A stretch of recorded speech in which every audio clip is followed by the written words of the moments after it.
So yesterday I spoke about 5 factors that prevent concentration. Does everybody remember what they are? First of all, sense desire, kamachana. Second, anger, vyabhada. Third, sloth and torpor, tinamida. Fourth, odacha, kokocha, restlessness and remorse. And fifth is vichikecha, skeptical doubt. So, and I mentioned that when we practice this method of meditation, when we observe according to the method of satipatthana, we can weaken these factors and overcome them. So it is said that one should observe at the moment of arising, apply effort, aim, and observe steadfastly. So we train our minds to observe our being with this method. We train our minds to observe, focusing our mind on the body. This whole body is like a large field. It's compared to, for example, when you look at an area of farmland, you see just acres and acres of planted fields. And our body is just like a huge field that we can observe. So, and within this large field of observation, there are small things that happen that we can observe.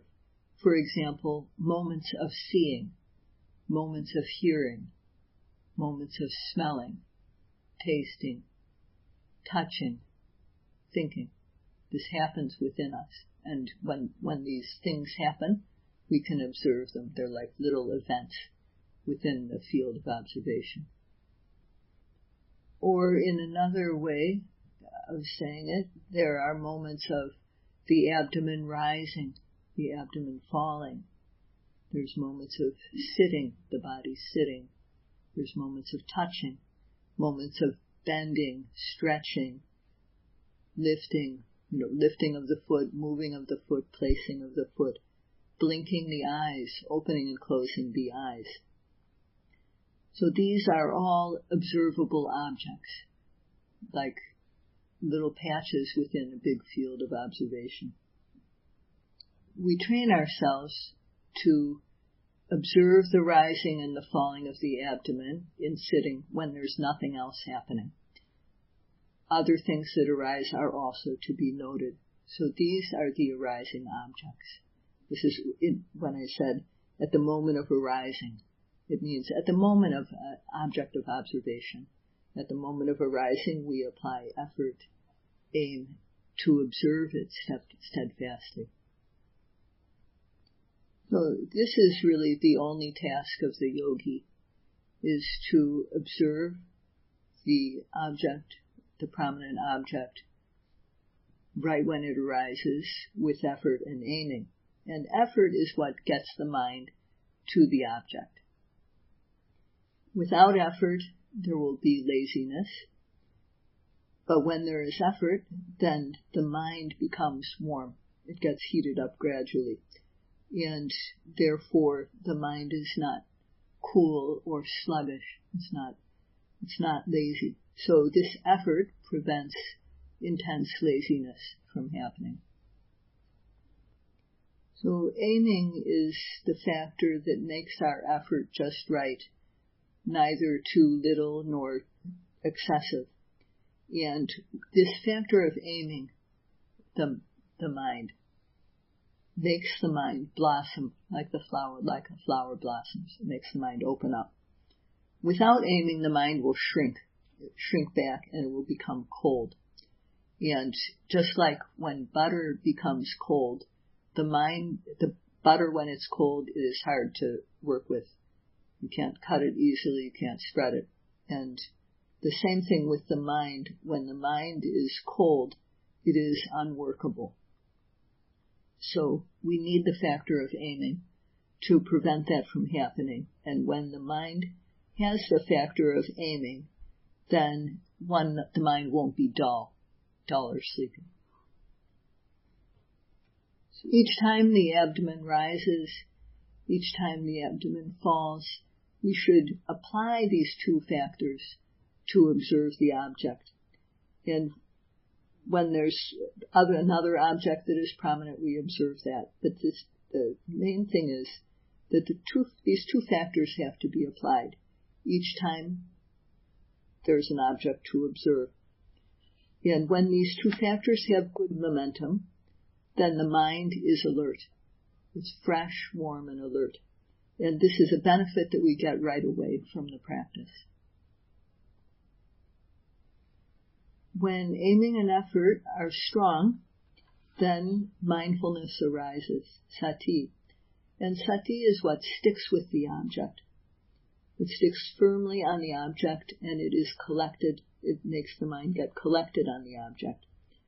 And this mindfulness, or sati, comes automatically when effort and aiming are applied. We don't have to make it happen deliberately. It will come automatically with our effort and aiming to observe the object. When mindfulness has continuity, that is, it occurs one moment after another without a gap, then it helps to protect the mind, in Pali called rekha varana goti. So, rekha means that this factor of mindfulness, or sati, guards the mind from defilements. That means that greed or anger or delusion, they can't enter our stream of consciousness. Mindfulness guards the mind, first of all. And next, it kind of blockades the mind, like when you close the door to a house, things can't come in. Same way, when sati, after protecting the mind, it creates kind of a blockade so that the defilements are firmly kept out. So when this blockade is strong, that makes the mind secure. And that means that the mind is secure from greed, from anger. These things defile the mind. So security brings freedom from the oppression of the mental defilements. And this is called moti or vimutti in Pali. When there is freedom, there is also peace. And we can think of that, how it feels peaceful when we can dwell freely. So this is the peace that we get through our mindfulness. Because sati is sticking to the object of observation, the mind becomes firmly established on whatever we're observing, and it doesn't run anywhere else. It just falls collectedly on the object. So this is what is samadhi, or concentration. So when sati arises, then concentration or samadhi is sure to arise. We don't have to deliberately create samadhi. And when there is concentration, then the mind is not separated from the object. It doesn't go away. It doesn't get scattered. And there also will not be any thinking, remorse about bad things done in the past, good things not done. So there will be no chance for regret or remorse to arise. So with the establishment of concentration, then there can't be any more restlessness or remorse, those two defilements. If we analyze what is happening in a single note, in a single moment of noting, we have ardent energy, or virya, and that overcomes this sluggish laziness. and it has the help of aiming, which vitaka, which brings it more energy. In addition, sati, mindfulness, gives good protection to the mind by preventing the defilements from entering our stream of consciousness. And when the mind falls collected on the object, then there will be concentration, and there won't be any scattered mind or any regret and remorse. And whenever we can observe the rising, the falling, or any other object with these factors, this is the benefit we gain. So this is purity of mind, and this purity needs to be established first in order for more lasting mental purity to come about. So when the mind that can observe the rising and falling is occurring, then there won't be any greed or anger. So there won't be wanting to see this thing or that thing. There won't be wanting to hear this or that. So because of that, the mind is clean. And this consciousness that is pure and clean is surely high level. It is free of fault. And the reason why it is free of fault is because it is pure, free of the mental defilements. And in the same way that greed can't arise in that moment, there also can't be any dissatisfaction or anger. The pure, clean mind that is free of anger. And this also is very good. And the goodness of this pure mind comes as the immediate benefit of the practice. So we are able to develop this clean mind because of walking according to the path of Satipatthana practice. And we recite the Pali that describes this path every day. It is to observe the kaye kayanupasi viharati atapi sampajano satima. We recite this every day to observe, applying art and effort, mindfulness to know the object clearly. When we walk this path of practice, then in the present moment the mind is pure and clean. And there's no wish to harm anyone else. All we do is just walk along our own path. And this is what the Buddha called ekayana. He said, ekayano ayan bekowe mego. This word ekayana means that there is just this single path. It doesn't branch off. When we walk along this path, it just goes straight along. And it also means, the word ekayana also means that it is a reliable path. So at this moment when there's simply effort, mindfulness, and concentration, even though knowledge hasn't yet arisen, these opposing factors, the factors that oppose concentration, the nivaranas or hindrances, are being pacified. And this is called samatha. So when this type of observation is happening, first of all, there's the effort of pushing the mind to reach the object of observation, and the mind is firmly sticking with the object, which is sati. The mind is unified on the object, and that is samadhi. So these three factors, the virya or effort, sati or mindfulness, and samadhi or concentration, when these three factors occur, there can't be any greed or anger which oppose the wholesome mind. These cannot arise. It is said in Pali, Pajanike dhamme sametiti samato. The word samatha literally means that it suppresses or calms the obstacles like raga or greed, dosa or anger, and the other defilements which block the wholesome mind. And because of that, it is called samatha. And there always has to be the factors that make up samatha in our practice. So if we make one noting per second, if we observe like this once per second, then in 1 minute we'll have 60 occurrences of this type of mind, the samatha mind.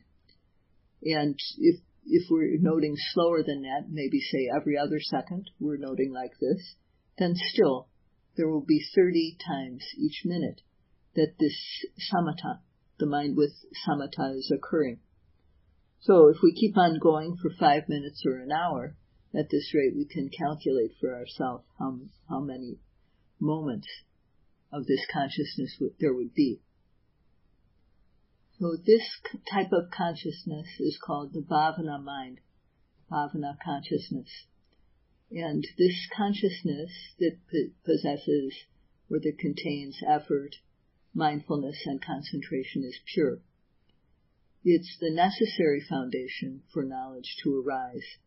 So if we want to develop knowledge, then we simply have to keep on working in order to develop this purity of mind.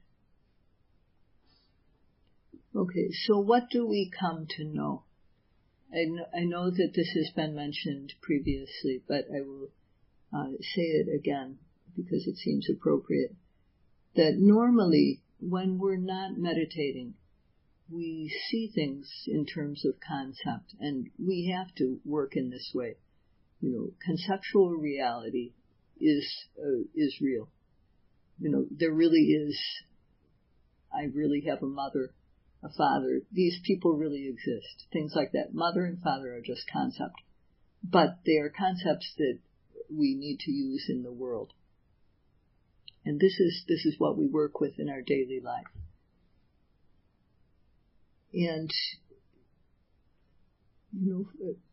another type of concept is, well, wearing this type of clothing, this is a nun. Wearing that type of clothing, this is a layperson. So these are other concepts. We have the body. The body has arms, legs, torso, head. So this is a type of concept.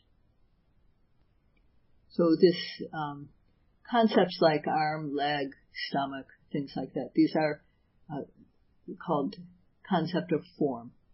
And this is sometimes when we meditate, when we start to meditate, we see on this level. We see the body. When we try to look at the body with the mind, we see things in terms of their form. And another type of concept is the way we move the body. For example, there's reaching, bending, holding, stretching, sitting, lying. These are called, you can say, concept of manner or position. This is also, to perceive this is also a conceptual level, perceiving on a conceptual level. So in terms of ultimate reality,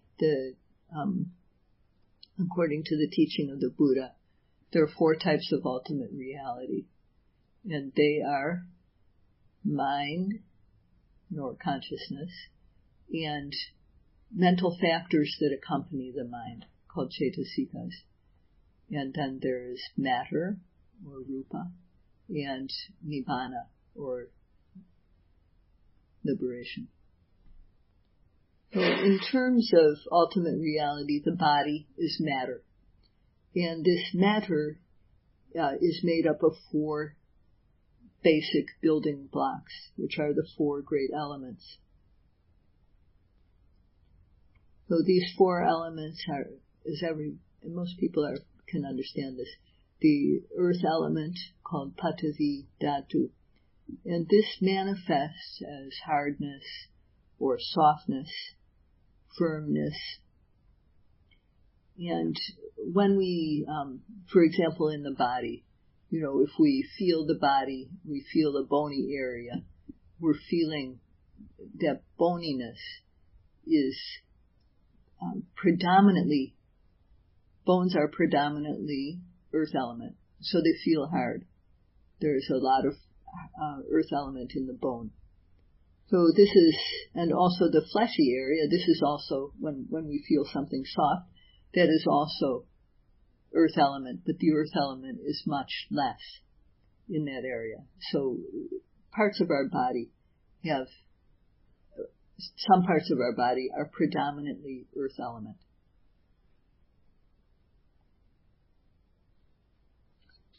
So the earth element, which manifests as hardness, softness, firmness.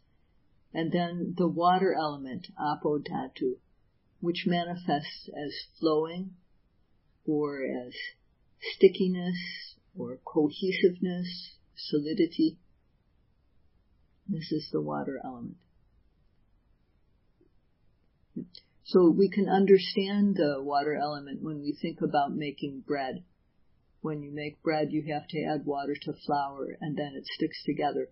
So the water element, the water, when we make bread, it makes the flour, the dry particles stick together.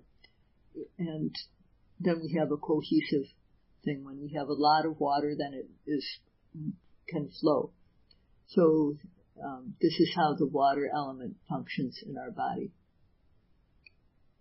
And then the third element is the element of temperature, or also called sometimes the fire element.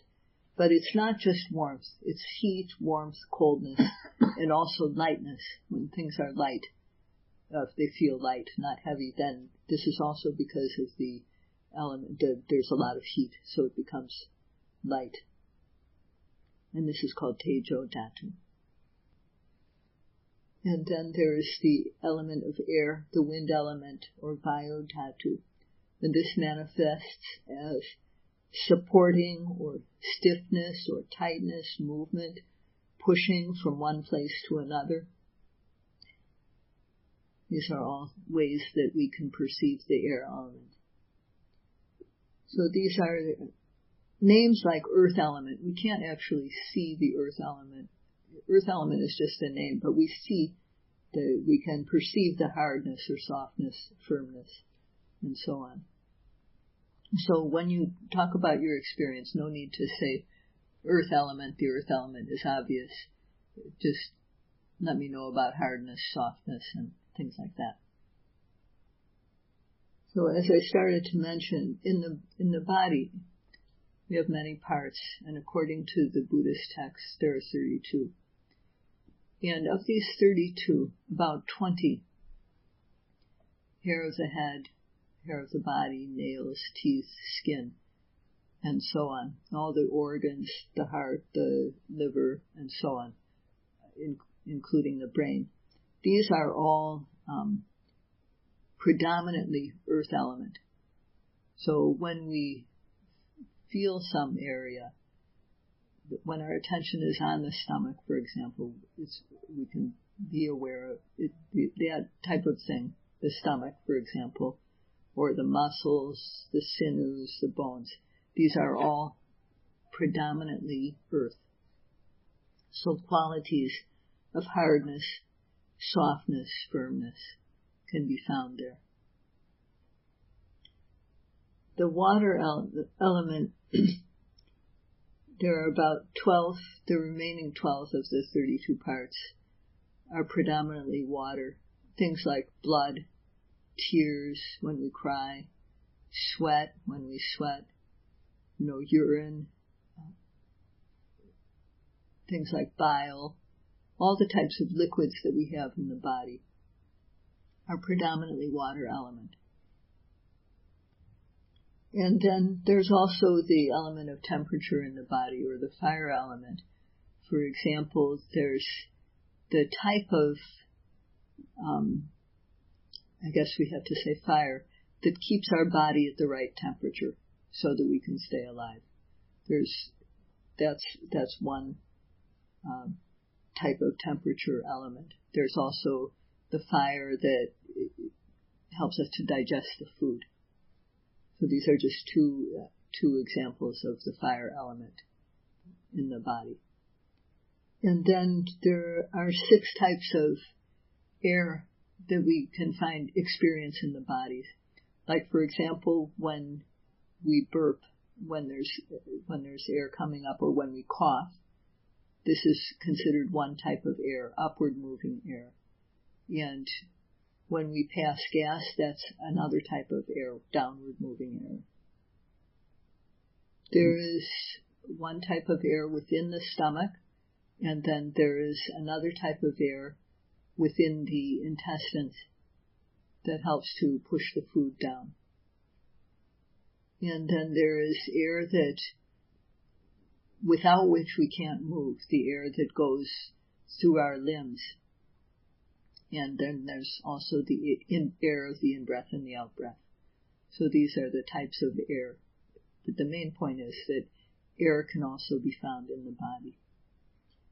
So these four elements are always together. They're not, one cannot arise without the other. There's always some component of earth, even if something is predominantly liquid, there's still some solidity, or there's still some, some element of earth in it. There's still some element of temperature.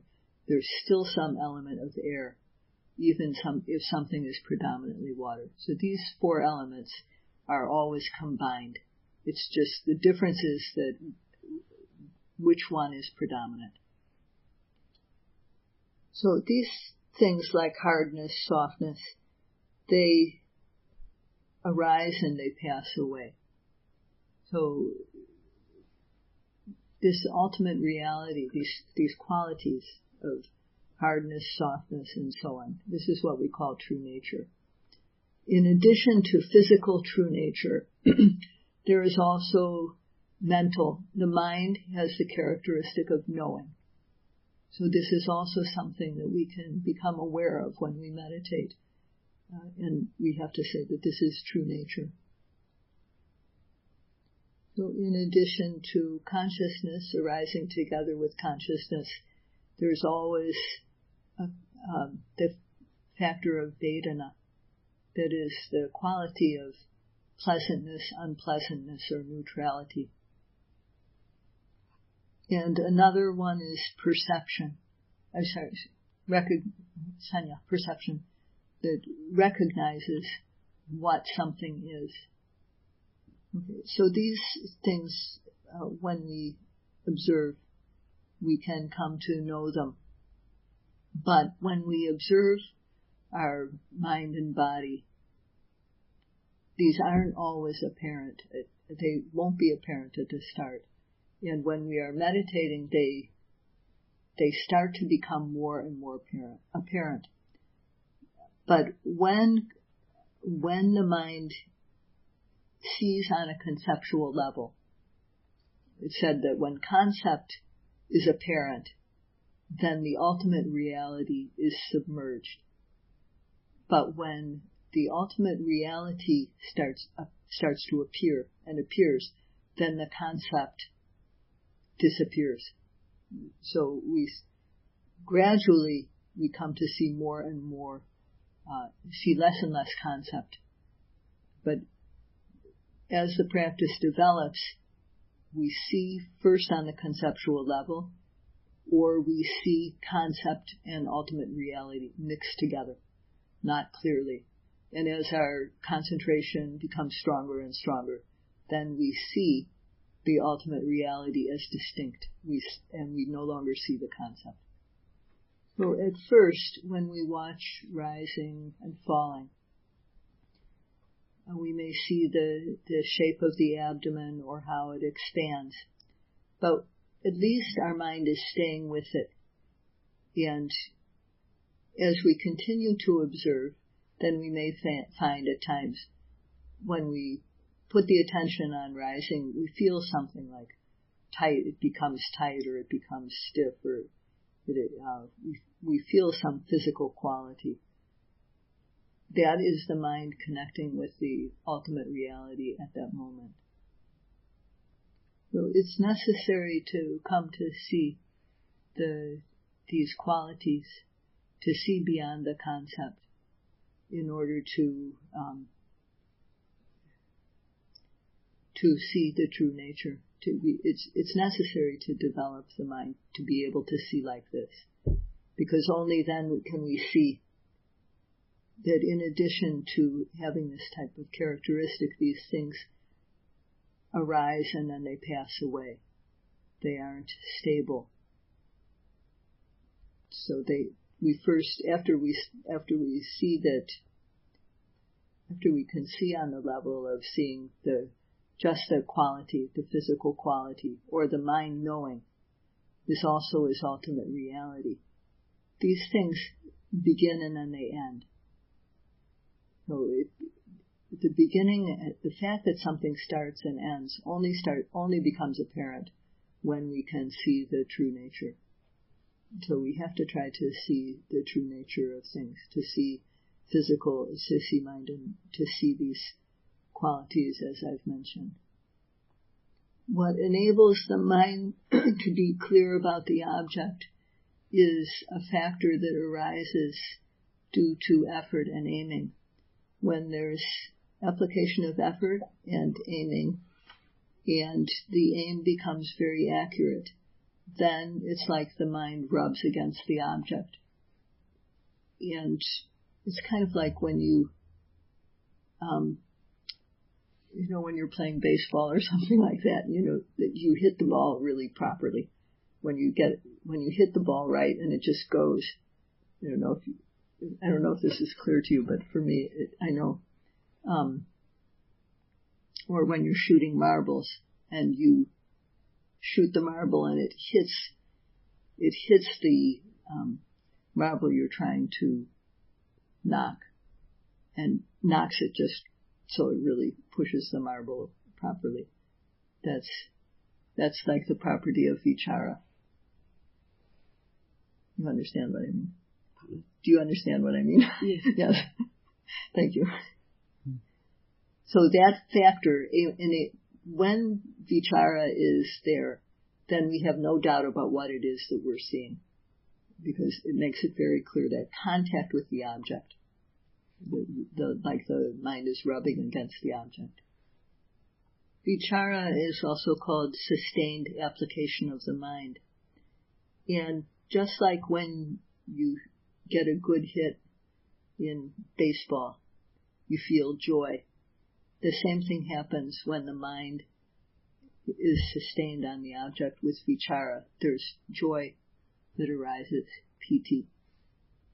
And joy is the direct opposite of anger. So when we have joy, due to observing effectively in the practice, then anger doesn't arise.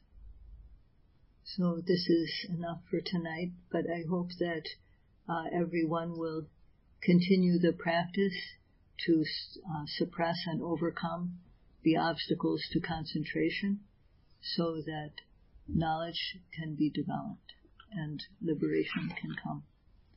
That's all for today. Sadhu, sadhu, sadhu.